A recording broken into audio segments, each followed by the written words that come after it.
Friend, concept इस class के इस नई वीडियो में आपका स्वागत है।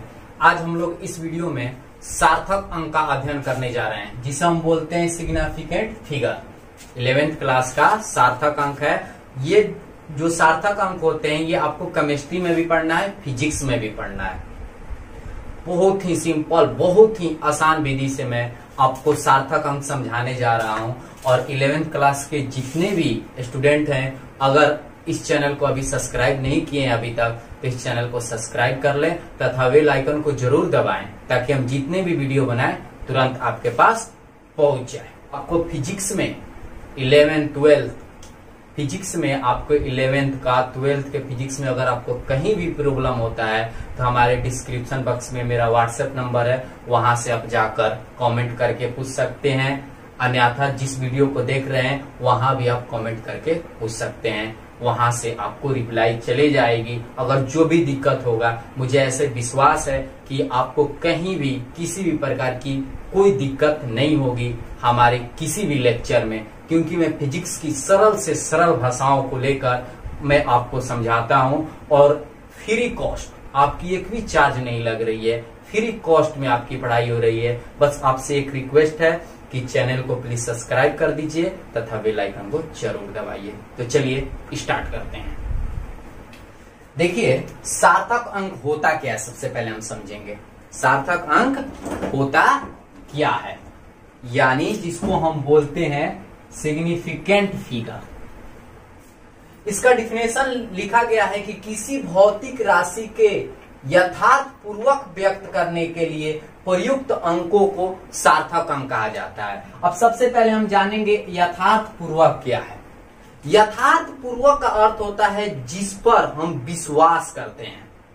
विश्वास मतलब कि किसी भौतिक राशि का जब हम मेजर किए तो इसका विश्वसनीय अंक इतना है, यानी यही इसका सटीक आंसर है, तो उसी को हम क्या बोलते हैं, यथापूर्वक व्यक्त करने के लिए प्रयुक्त अंकों को यानी प्रयुक्त डिजिट को हम क्या बोलते हैं, सार्थक अंक कहते हैं। जैसे हम एक एग्जांपल लिए, एक साधारण पैमाना से, ध्यान समझिएगा, एक साधारण पैमाना से, ये आपकी रड है, ये आपकी छड़ है, ध्यान समझिएगा। एक साधारण पैमाना से अगर इस छड़ की लेंथ को क्या कर रहे हैं, मेजर कर रहे हैं, तो इसका मान लेते हैं 4.8 से अधिक आ रहा है, लेकिन 4.9 से कम आ रहा है। यानी कहने का मतलब 4.8 और 4.9 के बीच आ रहा है, तो हम अनुमान से अगर हम इसको ऐसे लिख देते हैं 4.85, ठीक है, तो हमारी विज्ञान, हमारी फिजिक्स इसको क्या कहता है कि गलत है। क्या कहता है कि क्या है, गलत है, क्योंकि मीटर स्केल पर जो अल्प मान होते हैं, अल्पमात्मक मान जो होते हैं, वो लगभग 0.1 सेंटीमीटर होता है। तो जब 0.1 सेंटीमीटर इसकी लगभग मान होती है, तो ये जो आपके दशमलव के बाद जो ये दूसरा अंक दिखाई दे रहा है वो नहीं आएगा।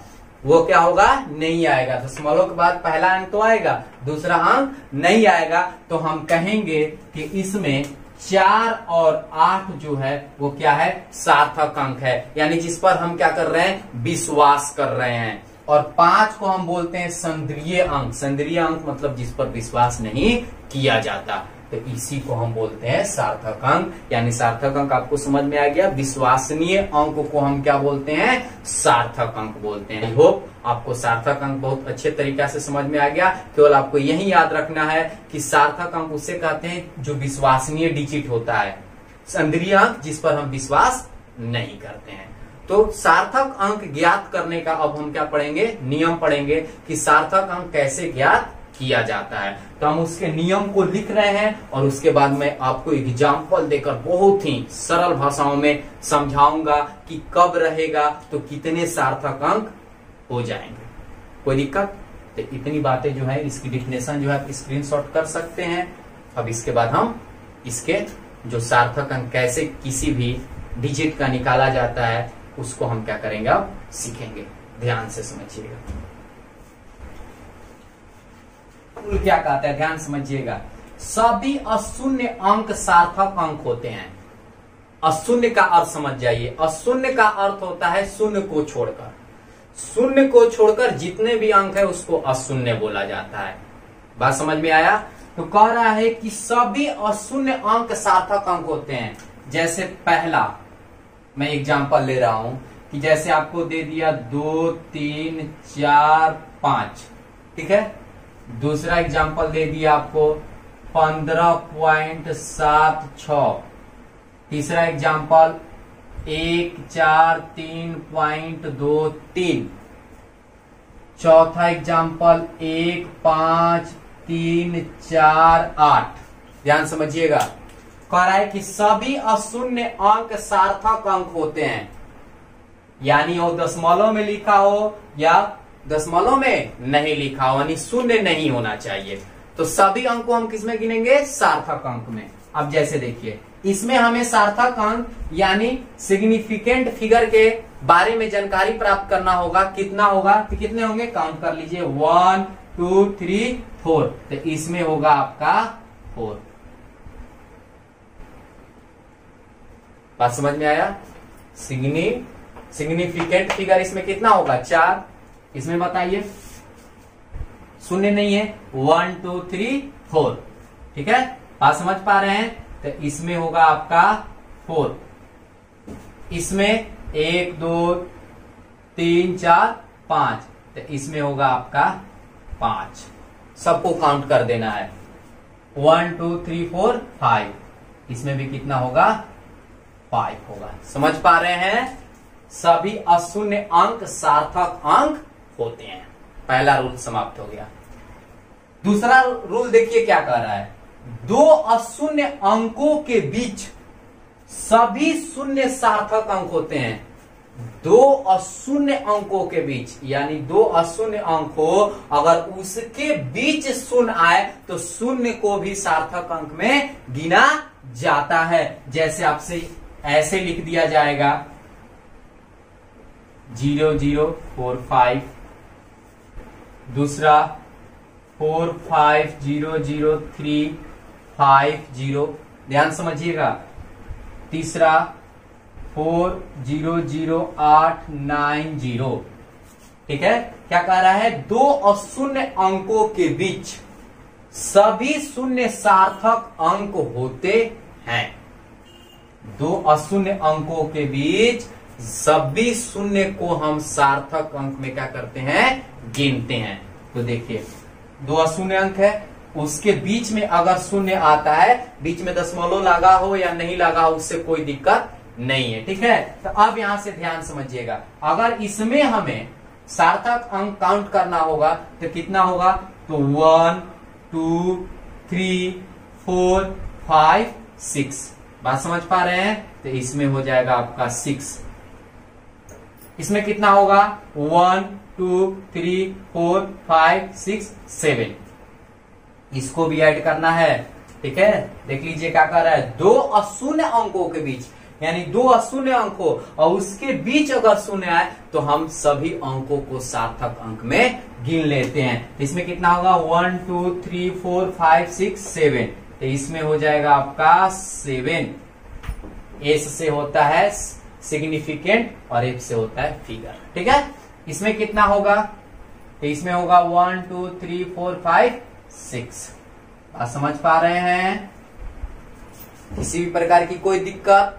अब आते हैं रूल नंबर 3। देखिए, रूल नंबर 3 क्या कह रहा है कि दशमलव रहित संख्या के, दशमलव रहित मतलब जिसमें दशमलव नहीं लगा हो, ध्यान समझिएगा, दशमलव रहित संख्या के दाईं ओर आने वाली शून्य सार्थक अंक में नहीं गिना जाता है।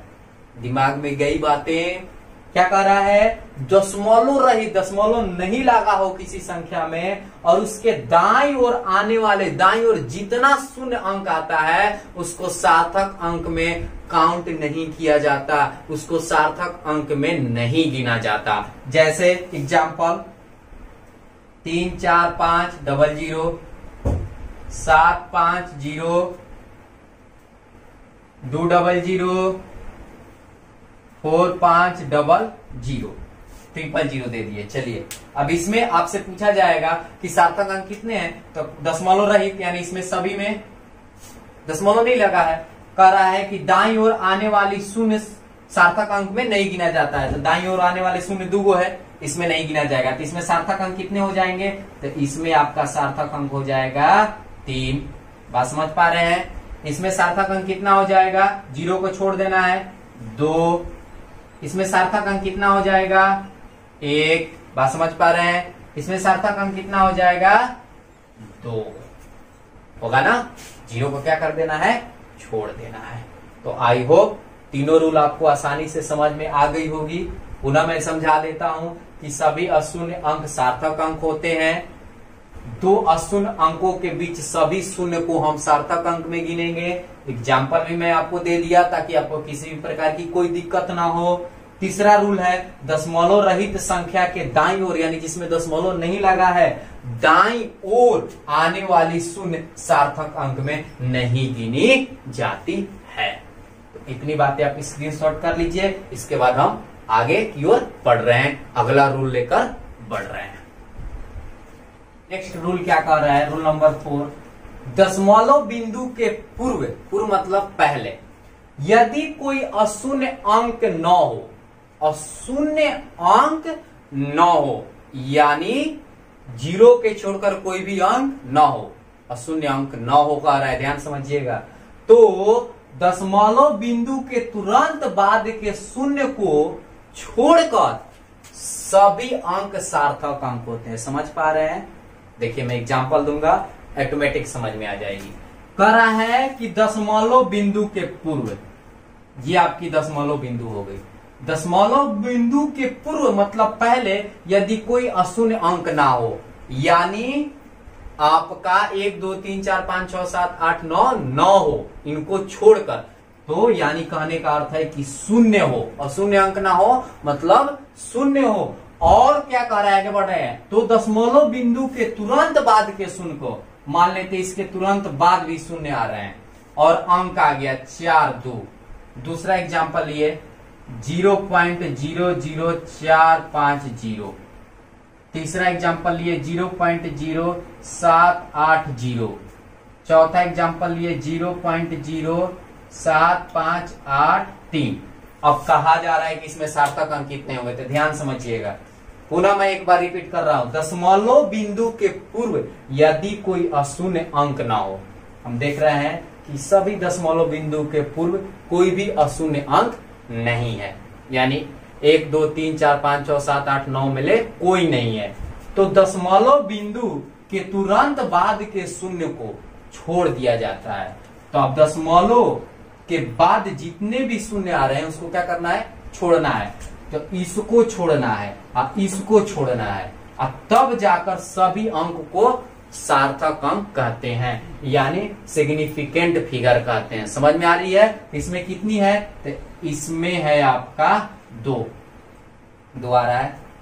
इसमें कितना है बताइए, इसको छोड़ देना है, तो इसमें हो रहा है 3। अब इस 0 को नहीं छोड़ना है, ध्यान समझिए क्या कर रहा है, तुरंत बाद के शून्य को छोड़ना है, तुरंत बाद वाले शून्य आएंगे उसको छोड़ना है। अब अंक के बाद अगर शून्य आता है तो उसको नहीं छोड़ना है, इस बात को ध्यान दीजिएगा। इस 0 को नहीं छोड़ना है। अब इसमें कितना होगा, इसमें होगा 3, इसमें कितना होगा, तो इसमें होगा आपका 4। बात समझ में आया। इसमें आपकी 3 होगी, इसमें आपका 4 होगा, इसमें 3 होगा और इसमें 2 होगा। समझ में आ गई।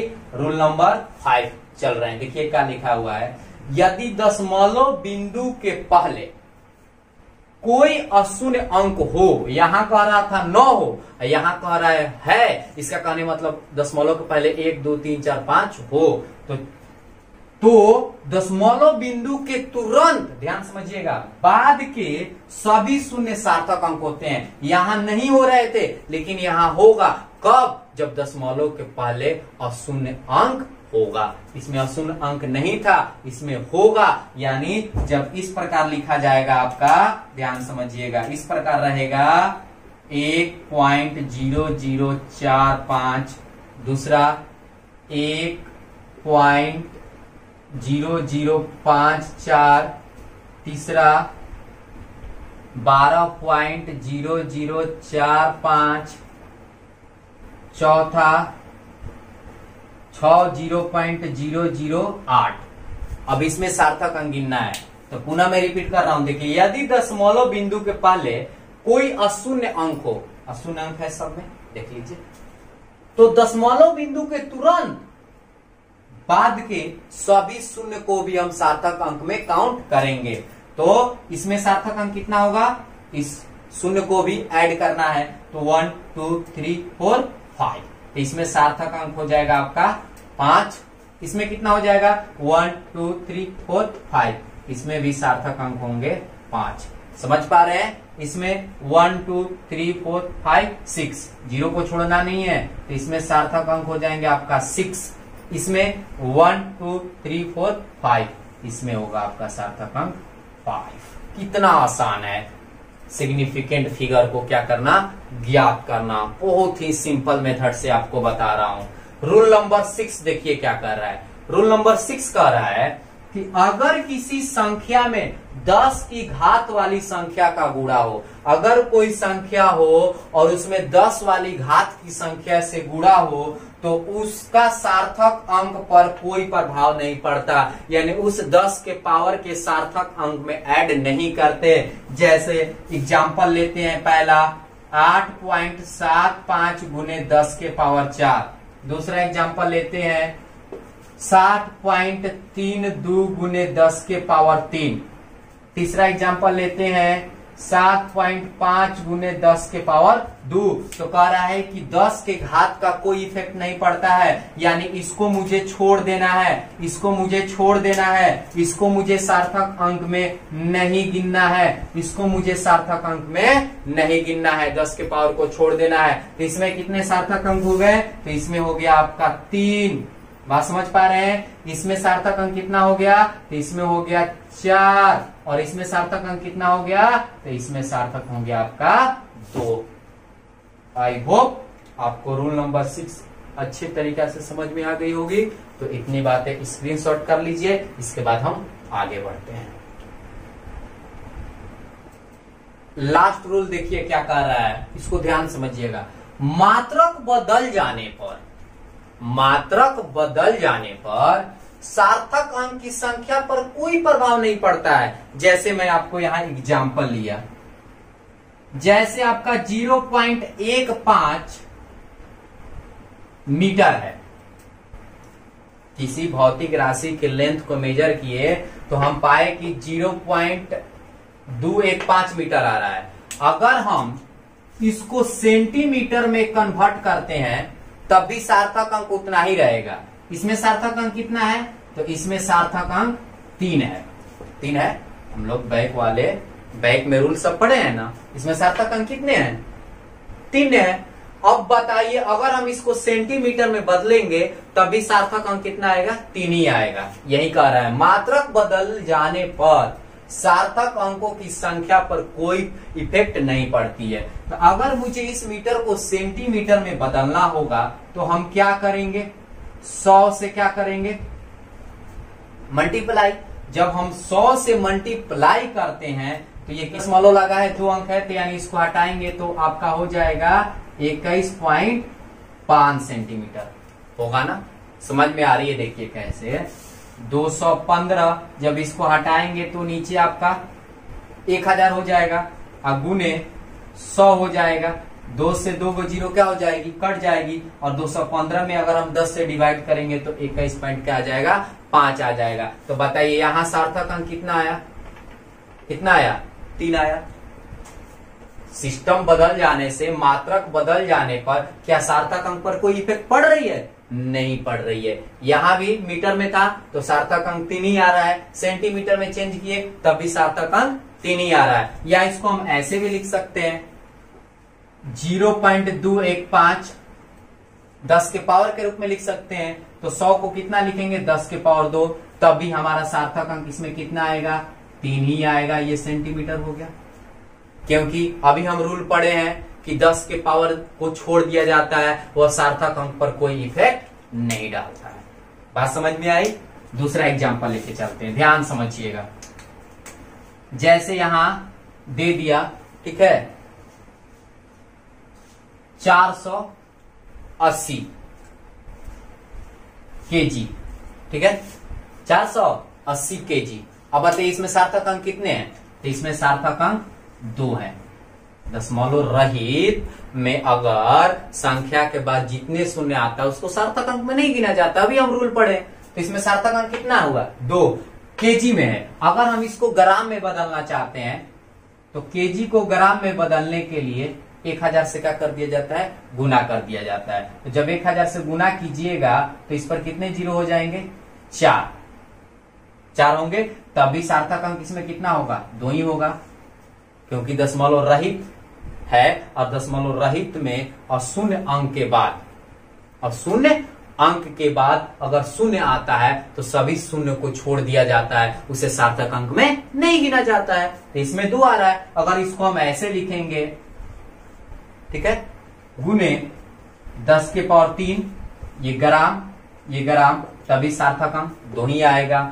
अगर हम इसको 2 ही आएगा। अगर हम इसको ऐसे लिखते हैं 48 गुने 10 के पावर 4 ग्राम, तभी इसमें सार्थक अंक कितना आएगा? 2 ही आएगा, क्योंकि 10 का जितना पावर है वो सार्थक अंक पर कोई इफेक्ट नहीं डालता। तो आई होप आपको समझ में आ गई होगी कि मात्रक बदलने पर उसके सार्थक अंकों की संख्या पर कोई इफेक्ट नहीं पड़ता है। हम लोग सिग्निफिकेंट फिगर को अब अच्छे तरीके से समझ लिए, सिंपल से सिंपल भाषाओं में समझ लिए। अगर तब भी वीडियो में अगर कहीं आपको दिक्कत आती है, प्रॉब्लम आती है, तो हमारे कमेंट बॉक्स में जाकर कमेंट जरूर कीजिएगा। अगर वीडियो आपको अच्छी लगी होगी तो लाइक और कमेंट जरूर कीजिएगा। कोई दिक्कत? Thank you.